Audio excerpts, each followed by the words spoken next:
Hi, Melissa from Melissa versus Fibromyalgia here, and I want to share with you 5 ways I use mindfulness every single day. So I've talked about mindfulness a lot. I am so obsessed with it that I became a mindfulness coach. Obviously, as I'm training to do the yoga teacher training, meditation is a big part of that, and being mindful. And that whole mindful movement is kind of why I'm drawn to yoga. So I wanted to talk about how I use it every single day, all day. So the first way is breathing. So I use my breathing to decrease stress and to decrease the central nervous system response. So by simply decreasing our nervous system response, we're releasing tension from our body, which is really important when you have a central nervous system disorder.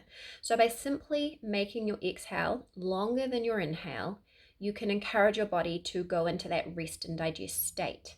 So if you feel you're getting stressed or frustrated, or if your pain levels are ratcheting up, then you simply can breathe. So it's like in. Now, if you do that, I challenge you to try and take a deep breath like that without letting your shoulders relax. It would be hard. So if you use it for that, you can also use it for sleep. So if you are having trouble with getting to sleep, if you've woken in the night or you're having trouble in the first place, simply breathing is a really great way to help your body calm down. But there are even more ways to use mindfulness for sleep, which we'll talk about. So number 2, I use it in my parenting. So not only for that mindful pause to kind of avoid that reaction, because a lot of everything my 5-year-old is doing at the moment is for reaction. So I mindfully pause before I respond, because I know that he is just digging at me. Like when he calls me a poo-poo mama, or tells me that I'm the worst mama in the world. It's literally because he wants a reaction. So I pause and don't give it. But the other way is to help him to calm down. So when he wakes from a nightmare, or if he gets really wound up, when my 5-year-old gets really overtired, he gets manic, and everyone's like, "Oh, he's not tired." He is. And so we take mindful breaths together, and that helps him to calm down.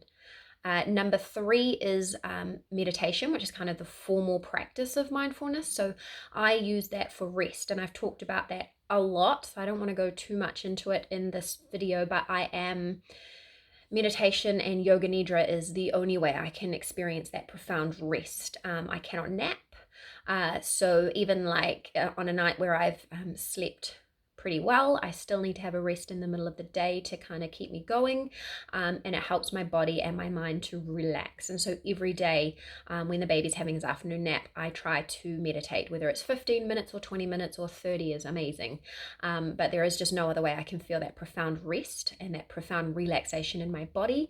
And the side effect of that, besides that immediate rest, is that long term it's been really helping me calm down the central nervous system. And then number 4 is mindful curiosity, also bringing that into mindful movement. So by being curious and mindful of what's happening, I'm looking at triggers. So what's causing more pain and fatigue? I'm looking at what's helping, just paying attention. If I do this thing, does it reduce pain and fatigue? And when I'm moving, just being curious about what's happening when I'm moving so that I can guide myself. It's really important to kind of look for those patterns. And the 5th way is body scan relaxation. So this is another really amazing way to help with sleep.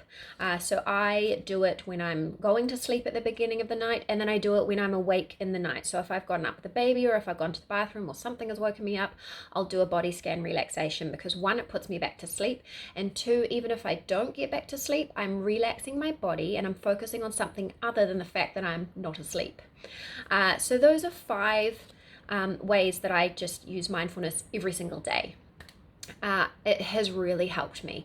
And the more I look into where things are going at the moment with central sensitization and neuroplasticity of the brain and tension and the mind-body connection, it comes down to just mindfulness and utilizing those tools. So that's why I'm so excited about it.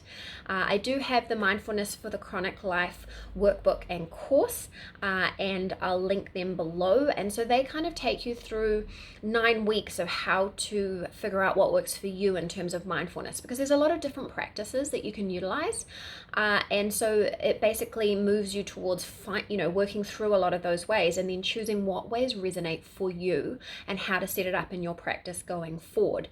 So I have chosen, to breathe regularly, or to have a meditation practice in the middle of the day, and I use my body scan relaxation at night. Those are things that I have decided because I have learnt about those things and enacted them and seen what works for me. So there's a lot more options, obviously, to incorporate mindfulness into your day, and so that just helps you go through it. So that's available there if you like it. I'll link below to the post so that you can see the write-up of all of those 5 things. Let me know, how do you use mindfulness in your daily life and in your fight against chronic pain, fatigue, insomnia? I'd love to hear from you. And if you want to come and chat with us in the group, come to Melissa in brackets U versus chronic pain, fatigue, fibromyalgia. I would love to have you there.